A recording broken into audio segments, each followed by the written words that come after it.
अल्लाह ताला से भी देता है और इंसान अपना ये हक़ कुदरत के सामने भी इस्तेमाल करता है। लिहाजा मैं अपना ये हक़ आज मौलाना के सामने भी इस्तेमाल करूँगा। मुझे यकीन है मौलाना मेरे इशारिया 1% सच का बुरा नहीं मानेंगे। वज़ीर आज़म हाउस में टेलीथॉन थी। मेरे सहाफ़ी और एंकर दोस्तों ने वज़ीर आज़म के साथ मिलकर चंदा मांगा और अल्हम्दुलिल्लाह पूरी दुनिया से 55 करोड़ रुपए के वादे नाजिल हुए, जबकि टेलीथॉन पर चैनल्स का 1 अरब रुपए का कमर्शियल टाइम खर्च हुआ। हुकूमत अगर इस खवारी के बजाय टेलीविज़न चैनल्स को हुक्म देती कि आप अपने अपने 3 घंटे कमर्शियल को दें, शाम 4 बजे से 7 बजे तक सिर्फ इश्तिहार और पेड कंटेंट चलाएं और इससे जितनी रकम मिले वो आप कोरोना फंड को दे दें, तो यकीन करें 55 करोड़ रुपए से ज़्यादा रकम जमा हो सकती थी। लेकिन हम क्योंकि भीख का आलमी रिकॉर्ड कायम करना चाहते थे, लिहाजा हमने वो कायम कर दिया। कोरोना इस वक्त 210 मुल्कों में है, लेकिन हमारे वज़ीर आज़म दुनिया के वाहिद हुक्मरान हैं जिन्होंने लॉकडाउन में फंसे लोगों से चंदा मांगा और आखिर में सिर्फ 55 करोड़ रुपए के वादे मिले। मुल्क में रोज़ इससे दुगना टोल टैक्स जमा हो जाता है। हुकूमत ने आखिर में चंदे में बरकत डालने के लिए मौलाना तारिक जमील को भी टेलीथॉन में झोंक दिया और मौलाना ने दुआ से पहले पूरी कौम को मीडिया समेत झूठा करार दे दिया।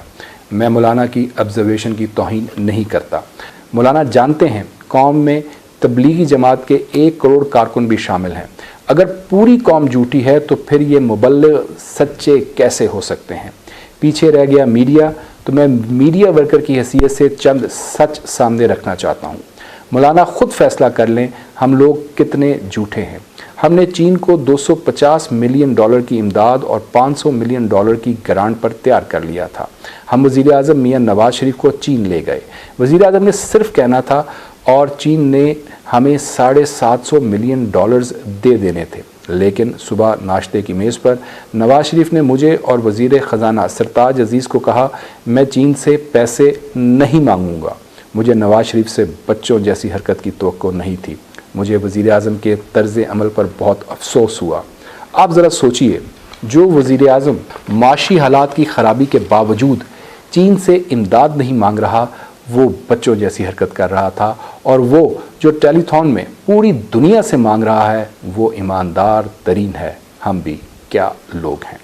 ये वफाकी वज़ीर उमर अयूब के वालिद गौहर अयूब का लिखा हुआ सच है और मैं ये सिर्फ रिप्रोड्यूस कर रहा हूँ। लेकिन मुझे आज सारा दिन जितनी गालियाँ पड़ेंगी मौलाना उनका तसव्वुर भी नहीं कर सकते, और हम लोग इस फ़ज़ा में सच बोलते और लिखते हैं। मौलाना ख़ुद इस चैनल के मालिक का नाम नहीं ले रहे जिसने कहा था चैनल बंद हो सकता है लेकिन झूठ नहीं रुक सकता। लेकिन वो लोग जो रोज़ जाबिर हुक्मरानों के सामने पूरे नाम लेकर सच बोलते हैं वो सारे के सारे झूठे हैं।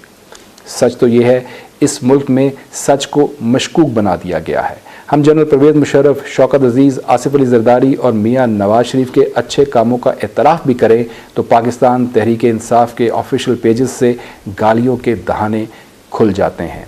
मौलाना ये भी छोड़ दें, सिर्फ ये बता दें क्या ये सच नहीं हम एक भिखारी मुल्क थे, पूरी दुनिया हमें मंगता समझती थी, लेकिन हमने अब वज़ीर आज़म को भी चंदे पर लगा दिया। ये भी अब दिल खोल कर दें की सदा लगा रहे हैं, और लोग इसके बाद जब कहते हैं खुदा खौफी करे तो जवाब आता है वज़ीर आज़म कौन सा अपनी ज़ात के लिए मांग रहे हैं। हमने मुल्क में अपनी आँखों से बड़े बड़े दिलचस्प वाक़यात देखे हैं, लेकिन ये मंज़र पहली मर्तबा देखा। अब्दुल सत्तार ईदी के साहबजादे फैसल ईदी खुद लोगों से चंदा लेकर चंदे का चेक बनाते हैं और ये चेक वज़ीर आज़म को दे देते हैं और वज़ीर आज़म वो वसूल भी कर लेते हैं। और वज़ीर आज़म ख़ुद डेओस में खड़े होकर कह देते हैं मेरा ये दौरा मेरे दोस्त इमरान चौधरी ने स्पॉन्सर किया था। और ये सच की इस फहरिस्त के वो इशारिया 1% सच हैं जो जबर के इस मौसम में भी मीडिया ने बोले। लेकिन तारीख़ की ईमानदार तरीन हुकूमत क्या करती है? ये रिपोर्ट्स लीक होने के बाद हमने रिपोर्ट जारी कर दी का डंडोरा पीटना शुरू कर देती है। और बस मौलाना साहब ये क्या जुनून है, ये क्या इश्क है जिसमें रोज़ लैला नज़र आता है और मजनू नज़र आती है, हो रहा है और अहले ईमान तमाशा देख रहे हैं। मैं आखिर में ये मानता हूँ कि अल्लाह ताला ने पहली मर्तबा दुनिया के एक इंसान के लिए अपना असूल बदल दिया। अल्लाह कुरान में इरशाद फरमाता है हम ज़ालिमों में से बाज़ को बाज़ पर حکمران بنا دیتے ہیں. دیکھیں جو میں نے الفاظ کہے وہ میں نے یا تو مولانا کے اپنے الفاظ تھے یا جو بحیثیت ایک عالم دین جو میں توقع کرتا ہوں ایک عالم دین سے. لیکن سچ بولنا تو میں سمجھتا ہوں یہ ہمارے اوپر لازم بھی ہے اور فرض بھی. اور اگر ہم سچ بولنا بند کر دیں تو پھر ہمیں میڈیا پہ آنا بند کر دینا چاہیے. میں چیلنج کرتا ہوں کہ آج تک جتنی باتیں ہم نے کی ہیں ان میں سے کوئی ایک بات بھی جھوٹ ثابت کر دے, ہم میڈیا پہ آنا ہمیشہ کے لیے بند کر دیں گے. کوئی ایک جملہ بھی وہ جسے کہتے ہیں نا فی البدی بولتے ہوئے کوئی ورڈ مس ہو جانا, کوئی آپ کہنا چاہ رہے تھے امریکہ منہ سے نکل گیا آپ کے اٹلی, ایسی غلطیاں تو ہو سکتی ہیں. لیکن جان بوجھ کے ہم نے کوئی جھوٹ بولا ہو کوئی ایک بھی اتنے سالوں میں, تو میں جرنلزم سے ہمیشہ کے لیے کنارہ کشی کر لوں گا اور میڈیا آفیسز اپنے بند کر دوں گا. کیونکہ سچ بولنا آج کا جرم ٹھہر چکا ہے, جیسے عبادت کرنا آج کا جرم ٹھہر چکا ہے. ہم کبھی سوچا کرتے تھے, ہم قصے سنا کرتے تھے کہ ایک وقت آئے گا جب مسجدیں غیر آباد ہو جائیں گی, لوگ عبادت سے دور چلے جائیں گے, ہر گھر میں ناچ گانا آ جائے گا. تو ہم کہا کرتے تھے یار یہ قصے کہانیاں ہیں, یہ کیسے ممکن ہے کہ اربوں مسلمان دنیا میں ہے اور مسجدیں غیر آباد ہو جائیں گی, ہر گھر میں ناچ گانا آ جائے گا, یہ کیسے ممکن ہے. آج ماشاءاللہ ہر گھر میں ناچ گانا تو باقاعدگی سے آ چکا ہے اور اس کا اہتمام کیا جاتا ہے. ٹی وی 24 گھنٹے چل رہا ہے, گھر تو چھوڑیں ہمارے تو ہر وقت ہاتھوں میں ناچ گانا موجود ہے. اور مسجدیں غیر آباد ہو جائیں گی, مندر غیر آباد ہو جائیں گے, عبادت گاہیں غیر آباد ہو جائیں گی. وہ تو حکومت ڈنڈے کے زور پہ کروا رہی ہے. تو یہ تو پوری دنیا میں ہے نا سر, یہ ہمارے ہاں تو وقت جو ہے مجھے ایسے لگتا ہے کہ عبادات کے قبول ہونے کا وقت گزر گیا ہے. اب سزا کا وقت آ رہا ہے اور لوگوں کو اب سزا کے لیے تیار ہو جانا چاہیے. جو معاملات بڑے آرام سے حل ہو سکتے ہیں ہم انہیں آرام سے حل نہیں کر رہے, ہم انہیں بگاڑ رہے ہیں. سر یہ تو پھر انسانی فیل ہوا نا کہ اللہ تعالیٰ کی طرف سے تو اللہ تعالیٰ سزا کبھی جان بوجھ کے تو نہیں دیتا, ہم جو ہے انسانی فیل ہوتے ہیں اس کے بدلے میں سزا دیتے ہیں نا. بالکل بالکل, انسان فیل کرتا ہے تو اس کی سزا ملتی ہے نا.